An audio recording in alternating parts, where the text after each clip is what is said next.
Breaking news, সেনাবাহিনী জনগণের পক্ষে চলে এসেছে। যেখানে জনগণের কাছে হার মেনে চারটি পুলিশের গাড়ি নিয়ে পালাতে হয়েছে পুলিশকে। যেখানে গাড়ির পিছনে দৌড়াচ্ছিল জনগণ, ছাত্রছাত্রীরা।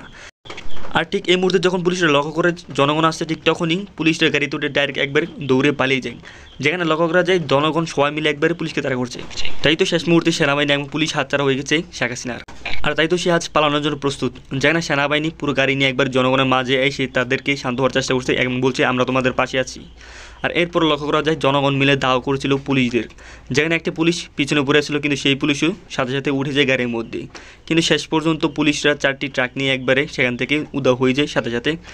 যেখানে পুলিশগুলো নিজেদের প্রাণ নিয়ে ডাইরেক্ট একবারে গাড়ি স্টার্ট করে সাথে সাথে চলে যায় এবং জনগণ পিছিয়ে পিছিয়ে দৌড়াচ্ছিল। তবে পুলিশের ভাগ্য বলো, সেখানে জনগণের সাথে লড়াই না করে ডাইরেক্ট একবার চলে গিয়েছে। যদি গাড়িগুলো পেত, সাথে সাথেই জনগণ একবার ভাঙচুর করে পুলিশদেরকে একবার মেরে দিত। প্রিয় দর্শক, এই ভিডিওটি আপনার কাছে কীরকম লেগেছে কমেন্ট করুন কমেন্ট বক্সে। আর যদি আপনারা এই চ্যানেলে নতুন হয়ে থাকেন, প্লিজ এই চ্যানেলটি সাবস্ক্রাইব করে আমার পাশে থাকুন। সবাই ভালো থাকুন, সুস্থ থাকুন, ছাত্রদের পাশে থাকুন।